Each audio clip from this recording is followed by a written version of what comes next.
Hi everyone, good evening. Okay, so I already start the recording. You all can see my screen, right? So thank you. So this is where we stopped last week. We are going to proceed from this question. So we already basically discussed all of this question. Okay, so this one, I leave this question for you to try your own. Okay, I leave this question for you to try. So here we are going to start with this part, which is view model, repository, live data, and core routine. Okay, so this is what we are going to see today. So I'm going to explain a bit what is view model.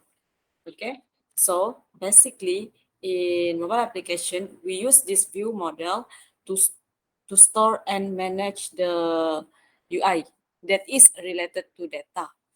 That is view model. And then repository here. So basically repository is like the uh, related to the data, the server. Okay, basically it is also related to API. We will see later the API, saving and loading app data. And then next we have live data. Okay, so this live data, we have this one concept where we are going to apply for live data. We call them as an observer object. Okay, then next is coroutine. So coroutine basically is a process. Okay, concurrency. There is this term concurrency of design pattern. That's related to the source code where we execute the source code. Okay, so this is what we're going to see today. This four term view model, repository, live data, and core routine. Okay, so this is the first one, view model. Just now I said view model. We use view model to store and manage UI, which is related to data. Okay, so here is the concept of view model. So view model provide data for the UI components. So basically view model, they hold the UI data. Okay, UI data that related to UI, to store and to manage data that related to UI. And then it survive configuration change. So this one, I'm going to I'm going directly to this patch because this is the same actually. So this is a traditional method.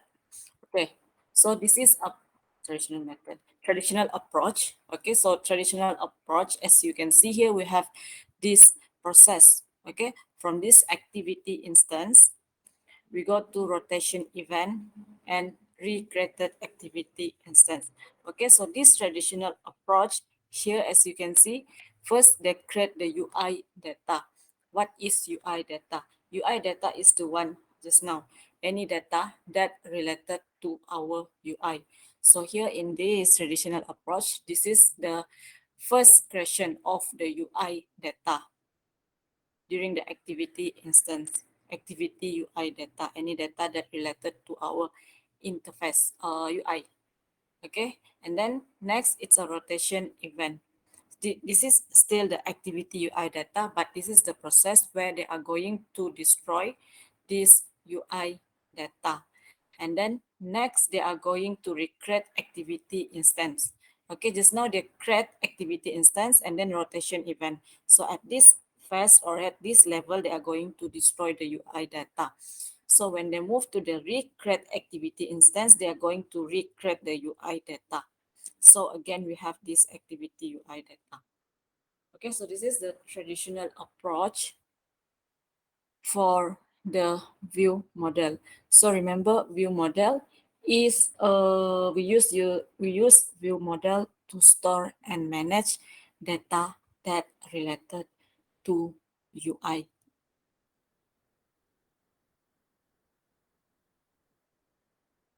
Okay, so I'm going directly to dispatch. So this is the current view model. Okay, actually, if you notice the step with the traditional approach just now, it is the same. where we have this activity instance, rotation event, and recreate activity instance. Okay, just now in the traditional approach, they are going to destroy this UI data at this level.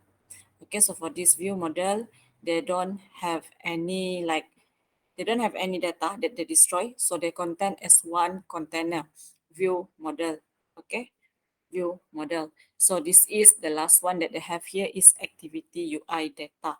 View model hold this data, all this data that related to the UI. So here, just now I mentioned the view model. Okay, we use view model to store and manage data related to UI. So here at the top here, top level here, we have this UI. UI, which is here we have activity or fragment. Activity, I think you know what is activity. Activity is like a process on the interface. So fragment here, we can consider fragment as part of the applications, okay, that is bound to the UI activity. It is basically the same. It's just the part of application that is bound to the activity. And then next, this is the view model. Okay, view model is the one just now, how we store and manage the data that related to our UI, and then repository. Okay, repository here, we can relate it with the API. We are going to see later one part of this repository, why I mentioned API. So like repository, we can also, other than API, we can relate repository with the server data, where we store the data. Yeah, where we store the data. So here, this is the basic after repository under this Room database. So this is the element that we have in Room database. First, entity. Entity is anything that exists in our DB, in our database. And then there is this one term, DAO. DAOs already explained last week. Okay, data oriented model. Is it correct? I mentioned, oh, sorry, data access object. Data access object. So we use DAO to access our DB. And then the SQL. SQL here, usually it is a set of query. How we manipulate, how we access our data. We need to use the query. If you don't understand what is query in DB, we have an example later. So this is repository. Okay, this is the second term, repository. So just now I said repository, we can relate them with API. And then repository also, it is how we store our data. Okay, so it provides access to multiple data sources. Okay, manage query threads and allow you to use multiple backend. This term we're going to see next in 4.b. Is it, sorry, yeah, 4.2, chapter 4.2, if you still do not understand what is backend of the mobile application. So basically for repository, they manage query threads and allow you to use multiple backend. The process running at the back. Yeah. So for example, a repository implement the logic for deciding whether to fetch data from network or use result cache in a local database. Okay, so they decide, this repository is going to decide. Of course, they will have a logic. Logic here, of course, for logic, it's like a flow. So they're going to decide based on the flow, based on the process, which one they want to fetch. Okay, which data source that they want to fetch. Here from a network or use result cache in a local database. So you can point this to the first point here, multiple data source, how they are going to access either to this one, the first one here, network, or use any result in the local DB. In the local DB, here is, yeah, the local. So here we have few term, entity, DAO, entity, DAO, and SQL Lite. Okay, entity. Just now I mentioned entity is like anything that exists in our DB.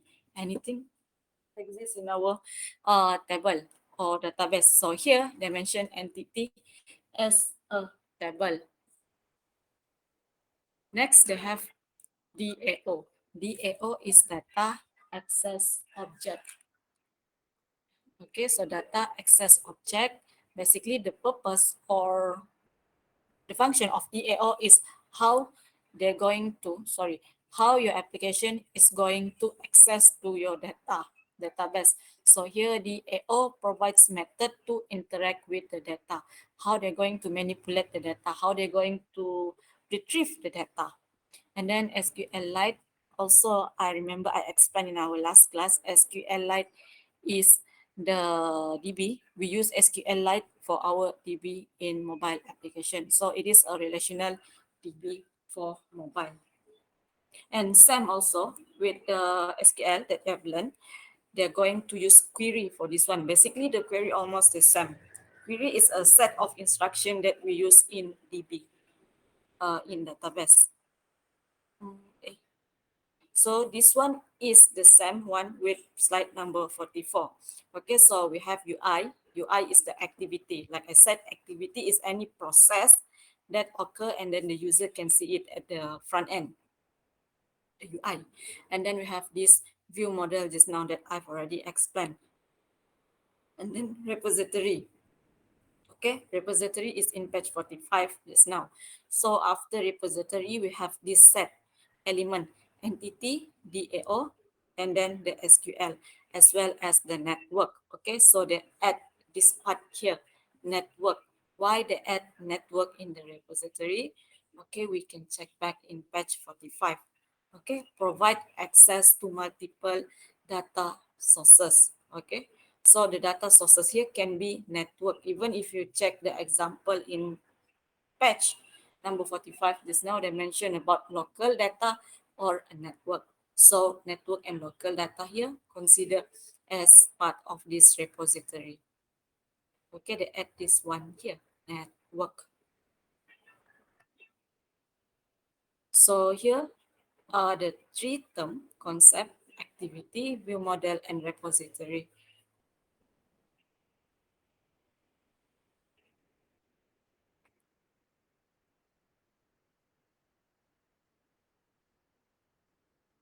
Activity, view model, repository. So activity is any process that occur at the interface. So here drawing UI, receiving user interaction. Receiving user interaction, that's mean maybe for the during the process, during the activity, they can get any input from the user. Input from the user can be considered as the user interaction. And then view models hold any data that related to the UI. And then repository. So yeah, this is the term, API for saving and loading app data. Okay, so basically it will involve two application. Okay, two application. And I think I don't remember, but I think I have we have an example later if I'm not mistaken. So basically, this is the term. Activity is the process at the UI. View models is like a container that hold data related to the UI, and repository. Okay, network, how they're going to access to multiple resource. So here, hmm,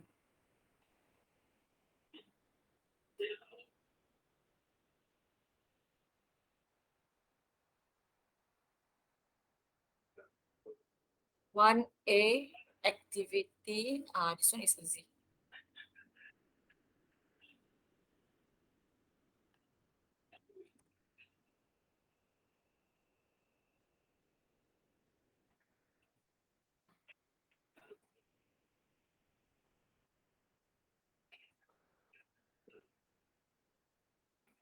Correct, Amen.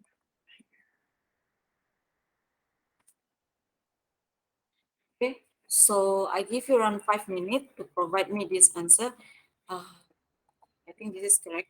So the purpose of the following components. So the first one, activity, Rachel, view model, Ian, repository, Jeremiah, entity, Nathan, DAO. data access model, Noel, and then SQLite. The DB is Lin. I think I've mentioned all of the answer just now. So, okay. Oh, yeah, so I expect around 5.26 p.m. the answer. Give you around 5 minutes for this question.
So hi, so here I already share the answer that provided by your friend. Okay, so the first one here, what is an activity? Activity here to draw UI and handle the interaction. Okay, so this is the purpose of UI. Like I said, activity is any process that occur at the interface. Okay, so to handle the interaction. And then view model holds the data of UI components repository to manage query threads and allow us to use multiple backend, multiple resource. And then entity, what is an entity? Entity is like a SQL like table found in the DB. So DAO used to define database interaction, interaction like how to access to the data, and then SQLite relational DB for mobile. Okay, so basically, all of these are the concept of each of these component or each of these element. So is there any question for this question? If no, please raise your hand so I can move to this live. Okay, to this live data. Okay, live data. So here we have this term, live data. So what is a live data? Okay, so for live data, there's one concept. There's one concept here. Okay, the observer class. Observer class. Yeah, observer method. So here stated, live data, it is an observer data holder class. So for live data, we can relational. Okay. So for live data, it is a class, holder class. It is an observer data holder class. Okay, so an observer is notified when data held by live data object changes. Okay, observer here, this is the concept like subject observer, subject observer, observer subject. However, in this mobile application, we only use this term, observer. Okay, observer class. We don't have that subject. So observer method. So basically, the purpose or the concept of observer here, this observer, yeah, we have an example later, the process. However, the purpose of observer here to get any notification that posed by this class.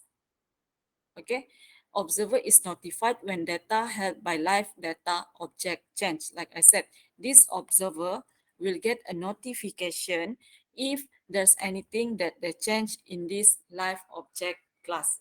Okay, so it is a life cycle aware. So life cycle, if you remember, I'm not sure in this chapter or in previous chapter, we have a few steps in life cycle. We have create, start, resume, pause, stop, destroy. That that's all are the life cycle. That means this life data, they know what's the phase or what's the current process, current phase. It is life cycle aware. Okay. Life cycle, if you do not know what's life cycle, we have example. You may search for what is life cycle. We have phase, the create, start, resume, pause, stop, destroy. So here is the explanation just now, live data, and we use this term observer. I think I can, oh no, this is the first phase. Okay, so here is the observer. Okay, observer. The concept of observer, I will get a notification if there is any change to this live data. So here I attach, sorry, I bind to this UI and this view model class. Okay, I am the observer here. So I attach to UI and view model. So attach an observer to live data maintained by view model. Okay, so this is my current condition, current process I attach to this to UI and view model. And then, okay, so if there's any new data arrive, that means there's a change to this live data. What will happen is, okay, just now there's a change, there's a new data. So that means new data will update to this live data. So now the live data is updated.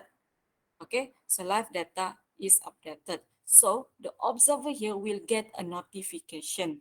Okay, so yeah, they get a notification about the new data. So observer update the UI. So from this notification that I receive from view model, I am going to update this UI. Okay, so the process just now here. Okay, the observer is attached to UI and this view model, the live data here. And then if there is any change, okay, any change in this example, it is a new data that will send to the live data. So this view model is going to update, notify this observer. So once this observer receive the notification or receive the update, this observer is going to update the UI here. Okay, so that's the concept of observer. If there's any change, I will get a notification. And of course, uh, what, object need to send, or here in this context, view model need to send any change, or sorry, any update or any notification to this observer. So that only I know I need to update the UI. So that's the concept of live data. Hmm,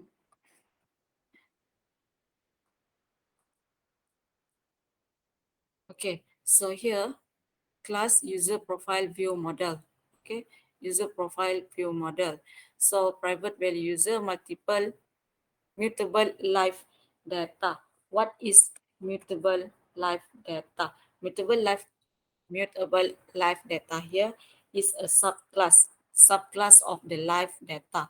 Live data is this one just now, this process.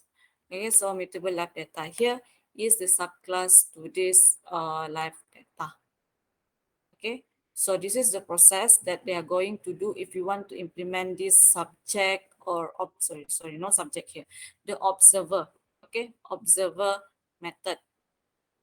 Okay, live data. So they are going to implement this live data, get and user. So this one is the first part, first class. Second one is this one on the bottom one here. Okay, on CRED. So user view model, user observe, this observer. Okay, so this is the observer. This is this one, sorry, this observer here. Okay, the one that will receive the notification and update the UI. Okay, so observer, user, username, text view, text. That means I am going to update the UI because I am the observer here.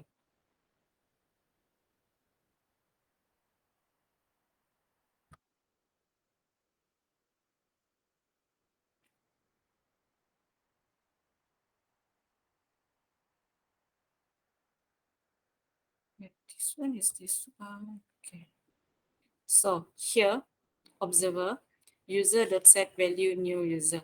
Okay, this is the observer that I want to assign. I want to assign this new user as an observer. Okay, this is the function. Even from this one, actually, sorry, even from this one, we know already who is the observer in this observer in this context. Okay, user that set value the new user. So the new user is going to be the observer here. So here is a coroutine. Coroutine is another term, is another concept. Okay, coroutine, there's one term here that you may use. Okay, concurrency. Concurrency is like simultaneously. Yeah, simultaneously concurrency. So coroutine is a concurrency design pattern that we can use in our Android project to simplify the code. Okay, to simplify our code that execute asynchronous. Asynchronous here, that means simultaneously, concurrently. That's why here the first one here, asynchronous programming. That means this one is they are going to execute simultaneously. Okay, to simplify by simplifying our code. So manage long running tasks that might otherwise block the main thread and cause your app to freeze. Freeze is like what's the term? It's like not responding. not responding. Yeah, not responding. Freeze. So providing main safety or safety calling network or a disk operation from the main thread. What is main thread? Example of main thread here is we can use the UI thread. Okay, UI thread.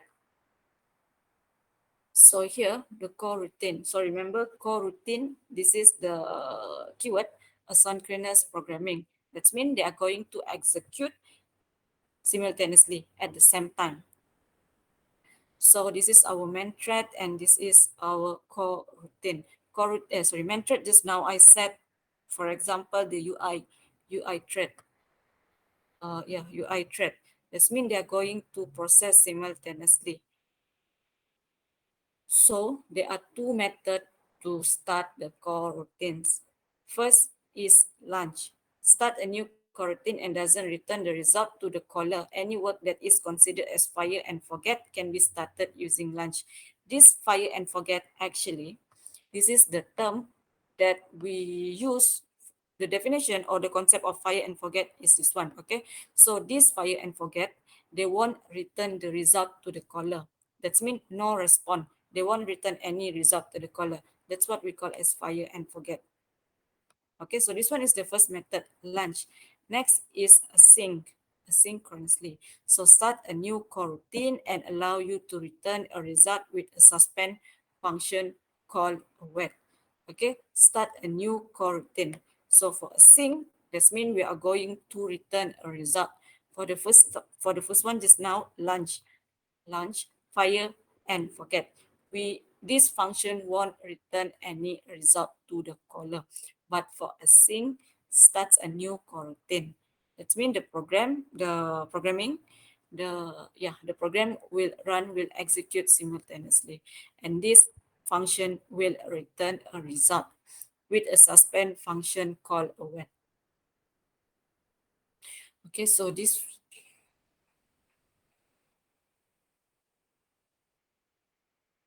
is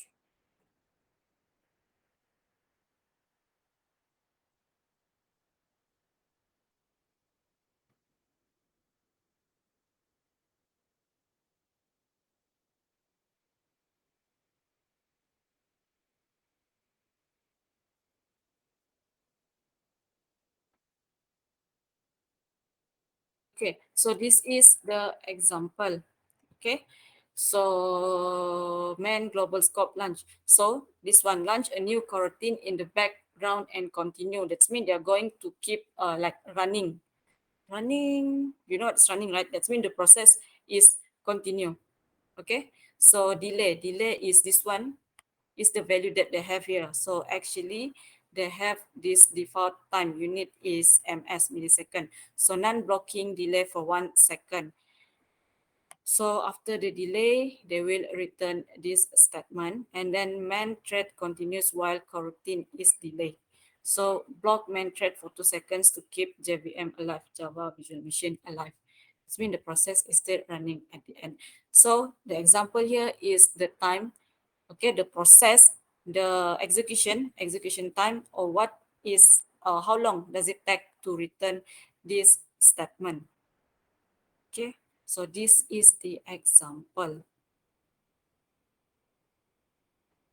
So what is the purpose of coroutine? Coroutine, there's one term in our slide just now, asynchronous programming. Okay, asynchronous programming. Why executing DB related operation is not recommended? It's not recommended, but we can still do this. This is not in our slide. Never mind, I will answer this one. So for the first question, what is the purpose of coroutine? Coroutine, there is one term just now, synchronous programming. That means program that runs simultaneously at the back end. So coroutines is a concurrent design pattern that we can use in our program to simplify the code.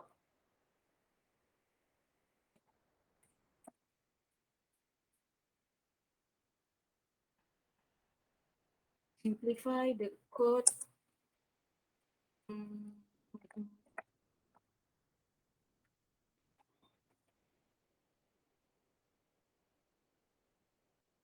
S, Y, C, N.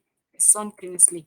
Okay, and then this one is the first one. Okay, to simplify the code that executes asynchronously together, concurrent.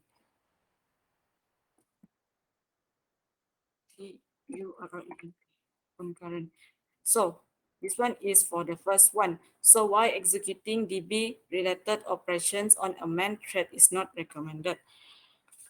It is not recommended. Sorry, it is not recommended, but we still can perform this. Actually, there's another function or another method where we can do this. This method is called as allow man thread, but we're using to use query on this one. Okay, we still can perform, but we need to use query. So why execute DB related operation on a main thread is not recommended. Okay, it is not recommended.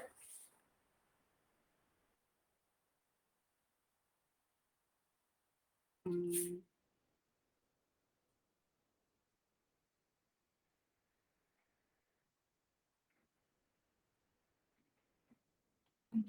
I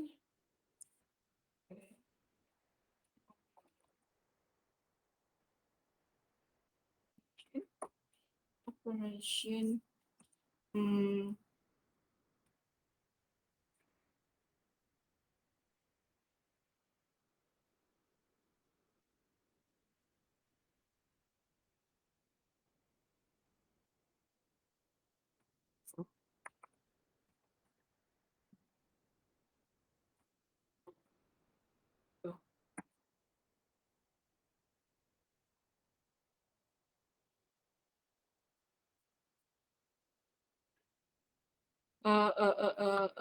okay, so this one is the second one. Okay, why executing DB related operation on a main thread is not recommended.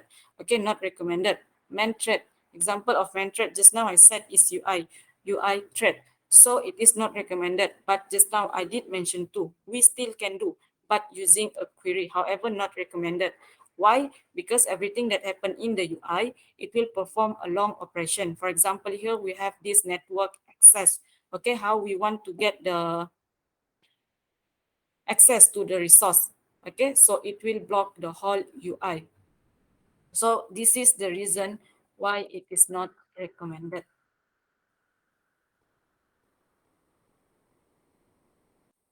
Complete example. So up to this patch, is there any question? If not, please raise your hand so I can move to the next patch.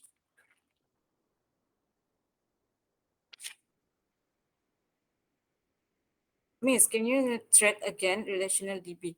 Oh. Man thread. This one. Okay. What is a man thread? Man thread is a process. Okay. For example, man thread is a man process. For example, here I use the term, sorry, I use this function. Example, UI thread. It is one of the man process or man activity. Yeah, main process or main activity. So why I use UI because every activity or every process, just now I mentioned activity or a process is anything that occur at the UI. So we can consider UI as the main thread. Okay, main activity or main process that occur. Is that the right term? Wait, let me find. But that one is from my understanding.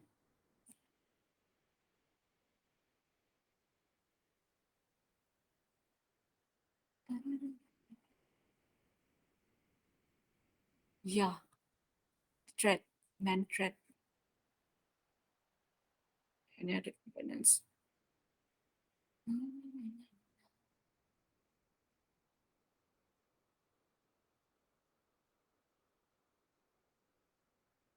Yeah, correct. Like I said just now, this one, this is a Google.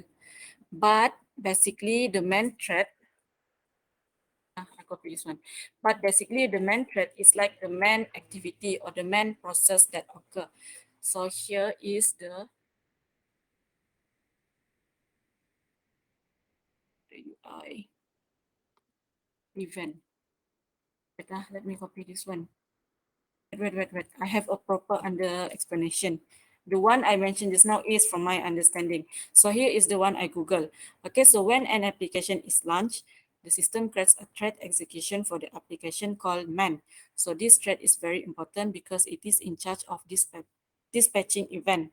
Okay, event is like the activity or the process to the appropriate user interface. For example, here the UI element is widget including drawing events. However, the main thread is the main activity or main process event. Event is a process or activity that occur. So usually main thread we can see, sorry, the user can see from the UI. That's why we call, that's why I use the UI thread as a main thread. Okay, Ian. So, okay, thank you. Okay, so let's move to a complete example. This is not a term in mobile application. This one is only complete example. Okay, so we have this term, dependencies. Okay, dependencies, I think even from this term, you know what is the meaning of dependencies. Dependencies, that means here, I apply in this context for mobile application, it is any external component. Okay, any external components that called by our mobile applications to perform the function. Okay, dependencies, any external components that called by our application. So here we have 1, 2, 3. Yeah, here we have 1, 2, 3, 4. 1, 2, 3, 4. Yeah, four example, 4 part. So first is room component. Okay, so for room component, there are, wait. Room time and time. Okay, so this is the room component. Okay, room component here, implementation for the first and the second line here. Okay, so this is your project, your version, room version, and then compiler, project version, and then this one, Android test implementation for testing, root project, and the room version. Okay, not necessary you're going to implement 4 of this. Like I said, this is any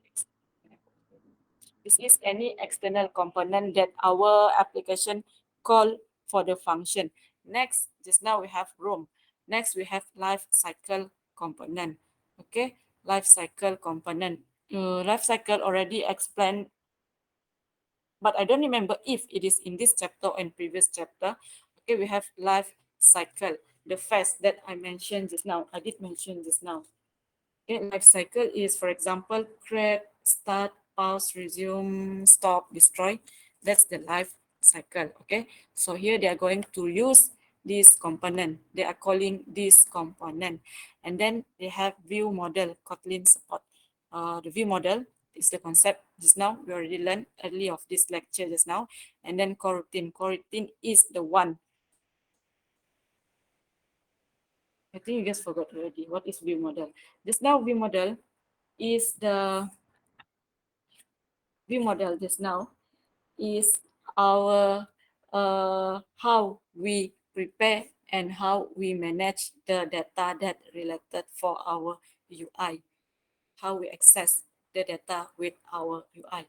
And then the coroutine is the word, I have one word just now, concurrent, synchronously, okay, a program that will execute simultaneously by simplifying the code. Okay, so this is the dependencies. Okay, object that we call for our application. External, the term, the keyword here is external object that we call, external component. Okay, so next we have an entity. What is entity? I mentioned entity just now. Entity is anything that exists in our DB. For example, here, this one, user. We can call user as entity. Why? Because user is in our DB, for example. So now the entity here is the user, and the user is the class as well. Okay, so the entity user here is the name of the user, string.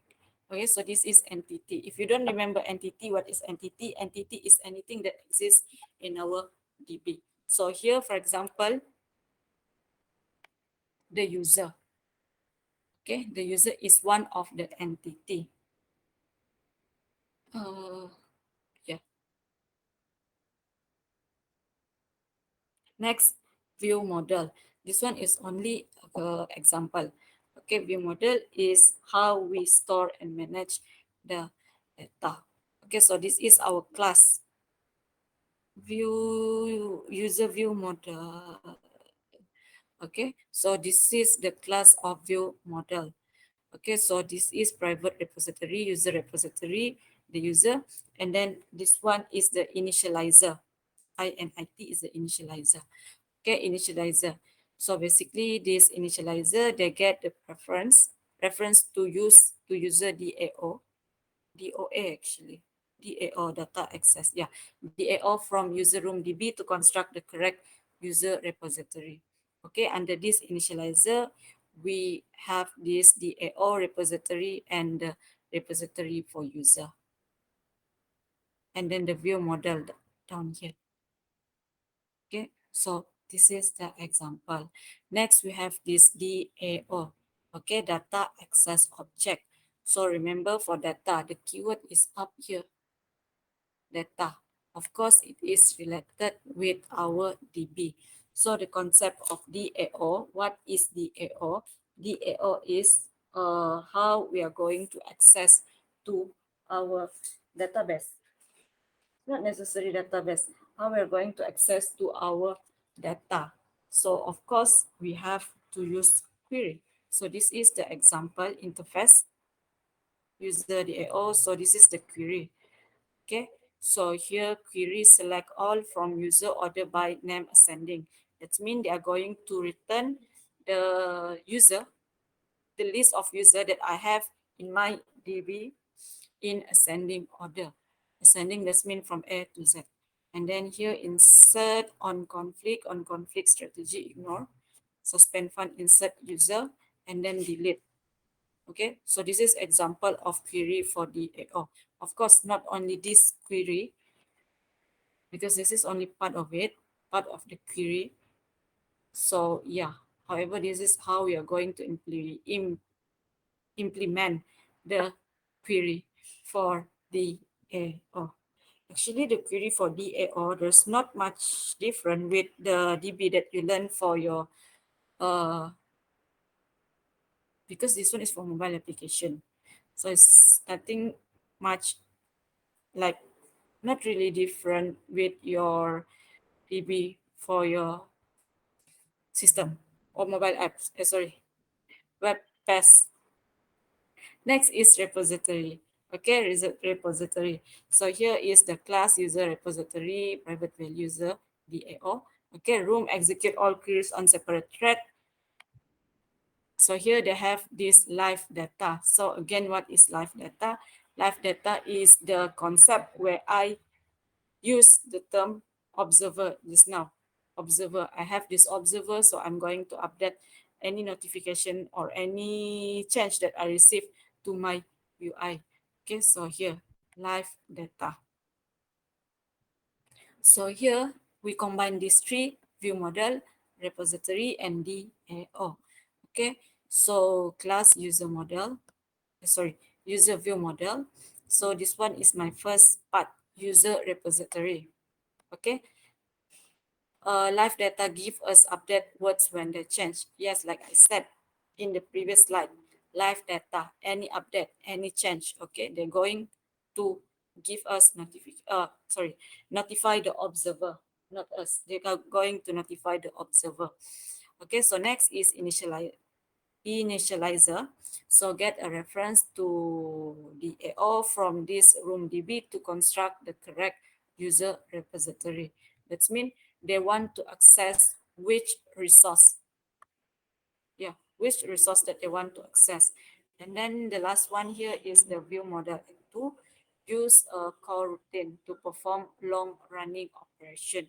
That means they are going to execute the program, they are going to execute the code at the same times for long running operation.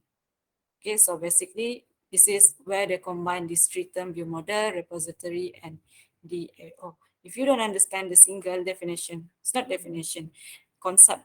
Okay, if you don't understand the concept, then you do not know or you cannot read or you won't understand what is this code here. So before you go and try to understand each of these, don't memorize code. I mean, you need to understand how to read the code. So before you know how to read the code, you need to understand, sorry, you need to understand what's the concept of each of these term. Next is the DB, okay, the DB, okay, room DB. So abstract fund user DAO, like I said, DAO, how we're going to access our data, how we're going to access the DB. Okay, so singleton prevents multiple instances of DB opening at the same time. So here is my class instance. Okay, they want to access, basically this is how they want to access the DB. The code here is they want to access the DB. So this is your DB. So next is app installation location option. Okay, so app install location. API level 8 onward, you can install app on external storage. Okay, external storage. That means it is not built in. Built in, you know what is built in, right? Or it's not inside your, for example, any additional storage. Yeah, external storage is any additional storage. So here we have manifest attribute. Okay, manifest attribute. So if you do your practical, I think you are familiar with this file, manifest file. Okay, so what's the function of manifest file? This manifest file is actually very important to our application. So I think all of you, if you did your practical by right, you should have this file, because this file will contain any information about your app. Okay, they are going to store any information that they have for your project, for your application, manifest file. So here we have manifest attribute, okay, location, and then install location, prefer external, and then auto. Basically, this one is only instruction. And then default location is internal. Internal here is referred to the location. Location, okay, default location, by right, it should be internal. So app install on external storage, no effect on performance. Like I said, external storage is like your additional storage, not the built-in. So it won't affect your performance. Only APK file. APK is once you already done. I'm not sure if any of you already done your assignment, for example, your assignment. Okay, so you need to send this one type of file. Okay, so I just need to run, I just need to install. I just need to download and install this APK file. So basically, APK file is like one file that needed for me to use your application. That's APK file. You will have this APK file if you already done your assignment. So only APK file is saved on external storage. So for private user data, DB, native code, and etc. or in are on internal device memory. So container in which an app is stored is encrypted, and app on SD card works for only one device. Okay, for security purpose encryption. So user can move an app to internal storage. Okay, because it is first installed at the external storage. So it's up to you actually. You want to save or you can move it to your internal storage. So this one is only application of the app that must be installed on internal storage. Okay, I won't explain each of this because this one is only application, example of application that installed in our built-in memory storage. Service, alarm, input, live app, account, sync, device, broadcast, receiver. So this is a question. Your team has been assigned to create mobile app which allow company latest product information to a salesperson. So the app shall check for any new product information from a server at a regular interval. Product information is the form of VDL file, which could be megabyte in size among internal and external. Which storage option is suitable for the mentioned Which storage option is suitable for this case study? We have two, internal and external. So which one do you think suitable for this case? Wait, there's one queue just now.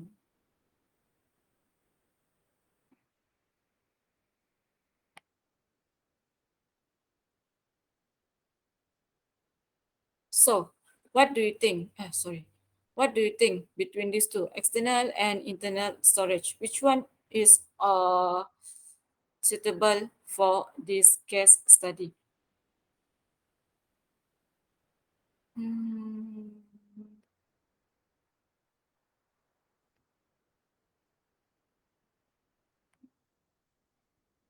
Any opinion? What do you think? Is it internal or external?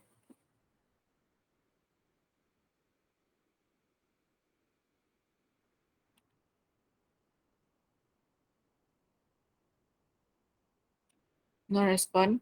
So if not, why external? Ian, what do you think? Ian? What do you think it is external?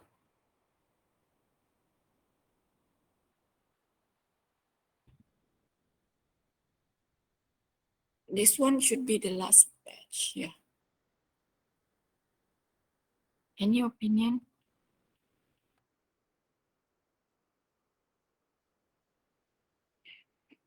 Since we don't have, okay, since we don't, sorry, external for the app installation can be external for the app installation. Uh, justify your selection. Why? If me, I will agree. I will go with external to external storage. Why? Since it store any user data. Yes, we can go with external because first, okay, I do agree with your answer. It does not store any user data. That one is correct. Second here, as you can see, megabyte in size.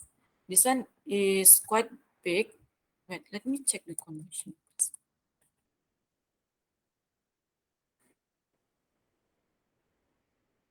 Yeah, it's quite big actually, the data here. Where is it? Yeah, it's quite big actually, megabyte in size. So the MB is not the APK. The MB is for the file PDF. Product information is in the form of PDF. Oh yeah, which could be a few MB. Does not store any user data in any product from a server mobile device for offline access. Product information PDF could be mega among internal, also not the APK for download. Then my reason cannot be accepted. I am wrong on this one. Okay, megabyte is for the PDF. So can be external. Yeah, correct too, since like intermediary app between the user, intermediary app and DB server can be external. What do you mean by intermediary app between the user? Intermediary app. I mean, yeah, like a medium. I know like a platform, but what do you mean like a platform? Download site or okay, understand. Fetch file, etc. It's like a platform, medium platform. Okay, download site. So yeah, actually it is should be on external. Why? The first reason just now is because it doesn't store any user data. So it's free. It's free from this data. Okay, so this is the reason actually. Just now I thought megabyte. The megabyte is for the APK size. It's not, of course, the APK size shouldn't be megabyte, but the data inside it. Okay, but here, yeah, we stick to this one reason. Since it doesn't have any user data, that's why we will go for external storage. Okay, so this is the conclusion. So saving key value pairs of simple data types in shared preference file. So remember shared preference file. We have another term, preference files without this term shared, and then saving arbitrary files in Android file system using DB managed by SQLite, basically the DB, view model, repository, live data, and coroutine. This is what we have seen this now, and then explain app installation location option. Okay, so that's the end of chapter 4.1. So for chapter 2, let me confirm. Yeah, for chapter 2, we have two parts. So we already finished chapter 1, part 1, 4.1. Now we are going to 4.2. Okay, for your quiz, you will have a quiz, but again, if you notice, the quiz is for each chapter. Since we haven't finished this chapter 4, second part, that's why I still haven't released the quiz.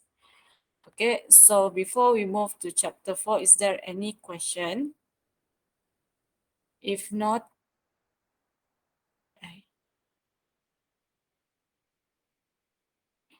let's have a break and continue around 6:20 p.m.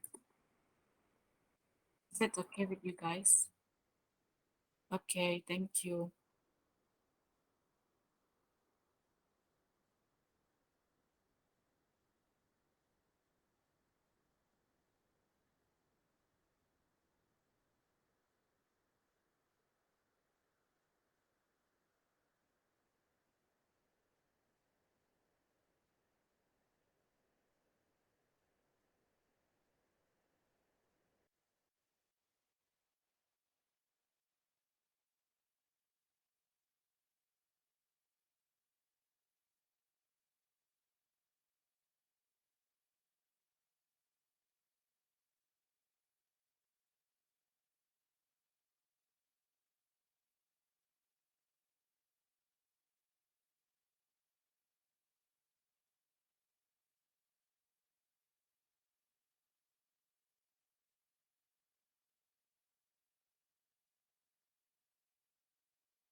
So hi, let's continue again. Please raise your hand if you are here. Thank you. This one belong, I think, for the second part here. So chapter 4.2, network operations, background operations, and mobile server option.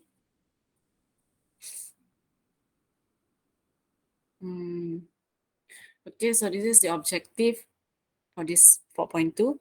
Understand the mobile to server communication and the background operation, network operation, and mobile server options.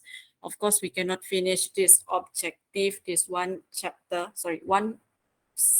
4.2 by today. It's okay, we're going to continue tomorrow. So, mobile to server communication. Okay, word by word here, mobile server communication. Okay, it's the communication, it's the data passing between this mobile and the server, the data that they pass.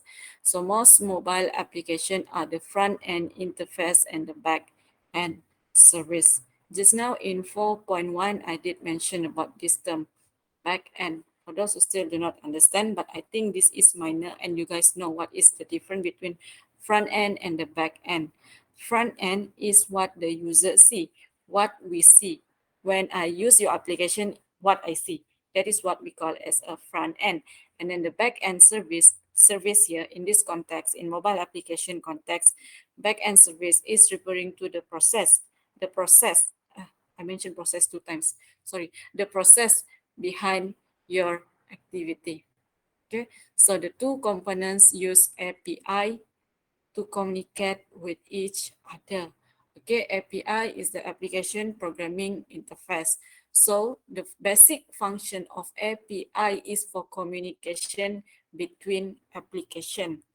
Okay, so here we have front end, API, and back end. Front end, like I said, what the user see, what you see on your phone.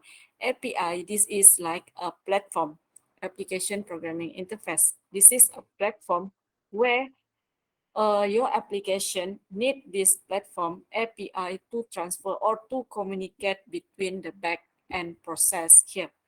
Okay, why we need this API? Why your application needs this API? Because, for example, for the data passing just now, okay, to transfer data, to move the data between this user or this front end for the UI and the back end for the process. So we need to use API. And of course, when you want to use API, usually we need to have a token, but that one is not stated here. But yeah, that's the basic function of API. So usually we use a token for API. So here, wait.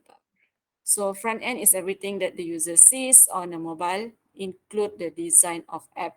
Basically, the front end is the UI. So simply put, the front end of the mobile app is what the user experience when they use your application. So backend includes the application, the API, server, DB server, and the DB. So the backend is used to perform business logic and data processing for the front end. Like I said, basically for the backend process, this is all the process will take place. That means if there's any process, they will conduct at the backend. Front end is only the return result. Whatever result that I get from the back end, I am going to send to the front end. Of course, again, we need this API. I cannot directly send anything to the front end. We need to have this API. Okay, so mobile system architecture, we have front end and back end. Okay, I want to share something with you.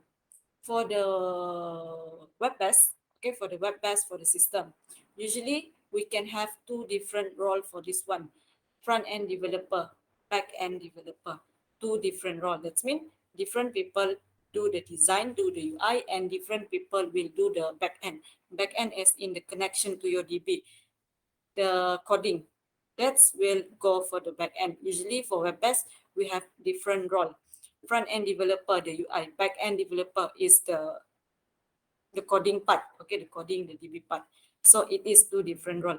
But for mobile application, we don't have that role. Usually for mobile application, we only have this one role. That's mean you are going to design your UI, you are going to connect if you're going to connect your API and you're going to do the back end process by one role. We call them as a mobile developer. But for the system just now, the front end can be a different person with the back end people. But of course, you can have we can have a same role for the system. We call them as a full stack developer. Full stack developer is those people who are working for both, for the system, for the application. Web based, they are going to do the same role. He is the person for back end and he is the person for front end as well. That's what we call for full stack developer. If not, it is a front end developer or back end developer. But in mobile application, we call them as a mobile app developer. There's no such thing like you do front end and I'll do back end for my application. Nope. Okay, so front end and the back end. And of course, we need to have a network. So front end is the mobile client, the UI, okay? And then the local DB here. But yeah, but actually for front end, it is only the UI. And then the back end here, we need this API server and the DB server. Of course, with the connection of network. Okay, if you don't have this API, if you don't have this API, you cannot have the data. Sorry, you cannot have the communication between this mobile client, client's mobile, and then this DB server. Okay, so this one is a cloud DB, regardless if it is a physical or cloud. This is the concept. This is all will go to the back end. Okay, DB server and the cloud DB. There's a difference. So do I even need a back end? Do I even need a back end? Yes, for mobile application, yes. So communication protocol. So this one is more to networking. Okay. So first, I'm not a networking person, but I'm going to try my best to explain this term that we have here. So HTTP. I believe you guys are familiar with HTTP. Okay, Hypertext Transfer Protocol. So HTTP is the most commonly used protocol for communication. Like I said, HTTP stands for Hypertext Transfer Protocol. So it is actually used, or it is a way to interact with the web resource. For example, the HTML, okay, by transmitting the hypertext message.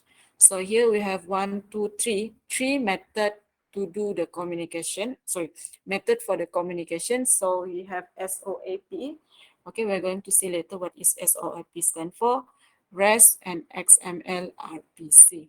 Okay, so just now we only see this front end, this API, and the back end. Of course, we need to have a network. Network here is this HTTP, the protocol. Okay, so here is the method for communication, SOAP, REST, XML, and XML RPC. So here we have machine-to-machine communication. Okay, don't be confused. What is machine-to-machine communication? Machine-to-machine communication, uh, it is a communication between one device, for example, between one device to another device. Or we can say it as a communication between device using any communication channel. That means from machine A to machine B. And of course, I need to have a channel. I need to have a platform so that this machine can communicate. Communicate, that means they can transfer data or message. Okay, so first we have the first one. Sorry, first method, REST, representational state transfer.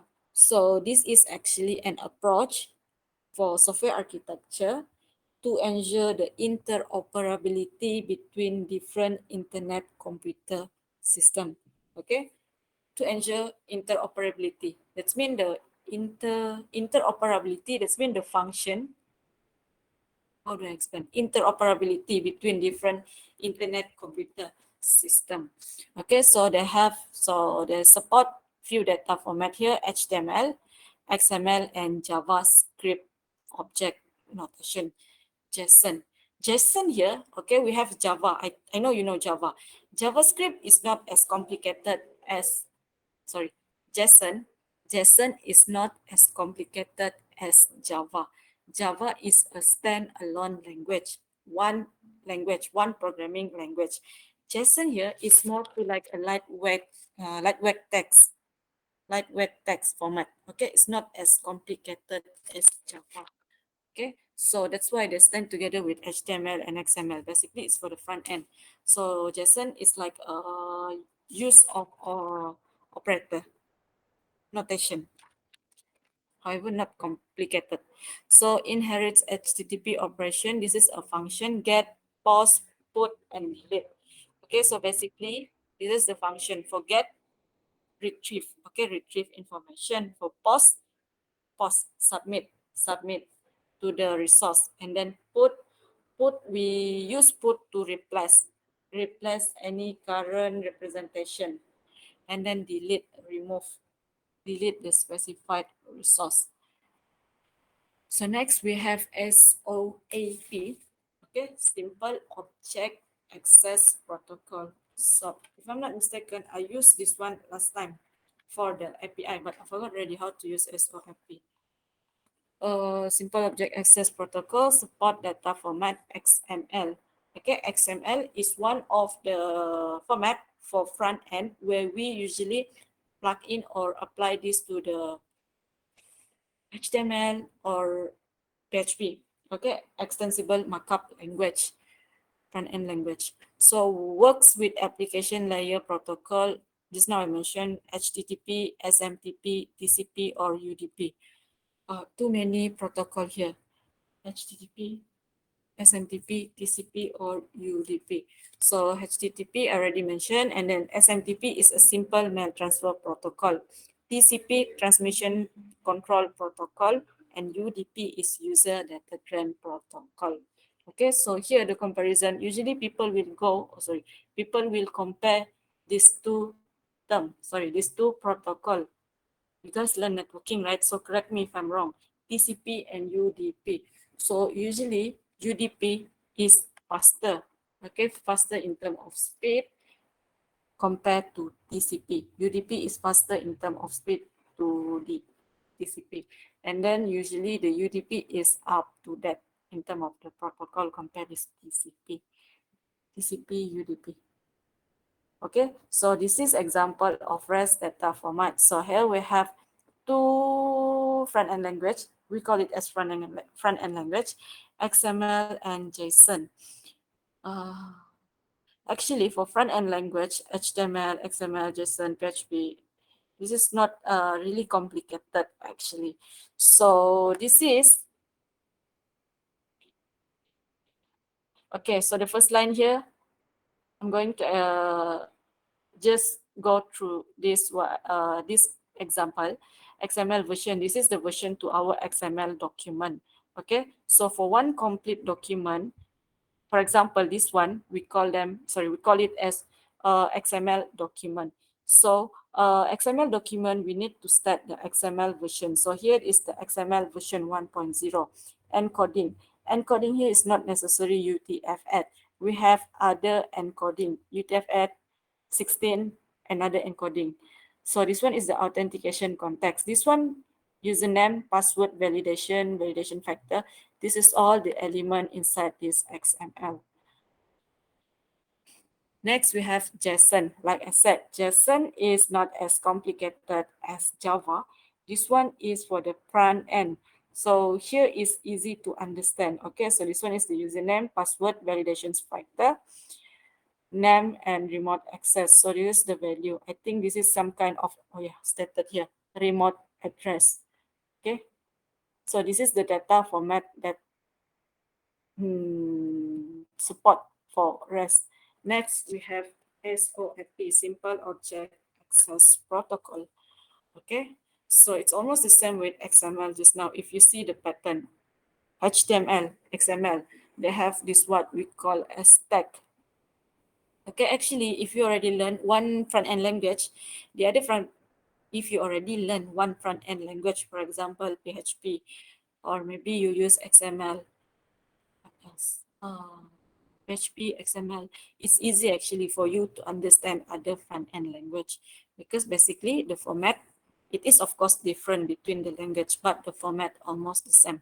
It is different with back-end language. Back-end language, they have their own syntax for their own language. So here we have this data format, okay, XML.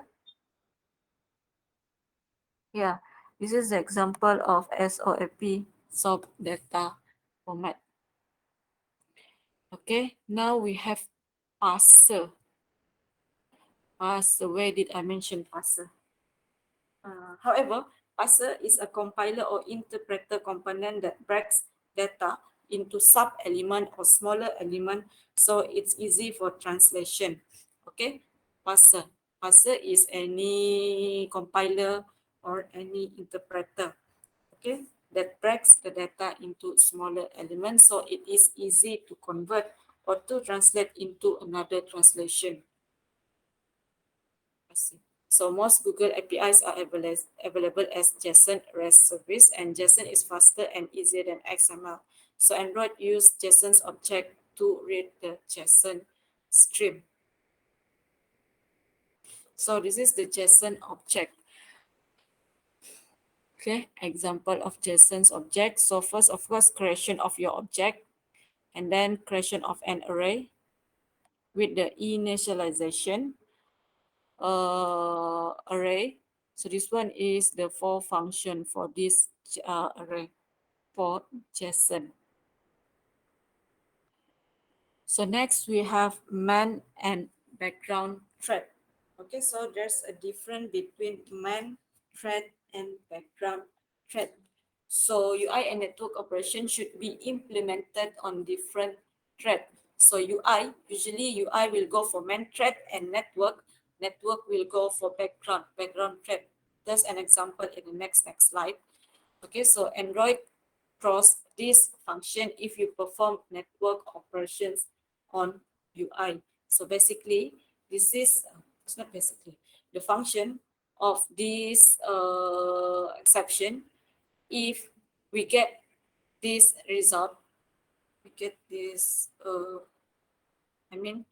this exception will throw us a response if there's any operation on network. Okay, so this one is for background thread. I mentioned just now. For UI, it is the main thread, and then for network, they will go for background thread. And of course, it should be implemented in a different thread. Okay, so this is, okay, I'm going to explain this and we will stop at this page. Okay, so we have two thread, main and background thread. Like I said, UI is the main thread, okay, what the user see. Yeah, user interaction is the main thread. Interaction, this one should be interface actually, not interaction. However, yeah, the UI, user interface, is the main thread, and then the background thread is the network thread. Okay, so here we have long running operation. What is a long running operation? Long running operation is any response where they indicate the process for the request will be performed asynchronously. That means the process will be performed together. So in this background thread, they have this decode bitmap, this IO input output, and then the network IO. Okay, so basically this is the difference for background thread network, what's the term is now? Network operation, and then this main thread is the UI operation. So I'm going to stop here at this page, and we're going to continue tomorrow. And don't forget, tomorrow you will have test at the practical session afternoon. So up to this page, is there any question? If no, please raise your hand. No. Thank you, Noel. Sorry, I'm out of battery. So yeah, if no question, I think we can dismiss now and see you tomorrow morning for our lecture. Thank you for your attendance and bye-bye.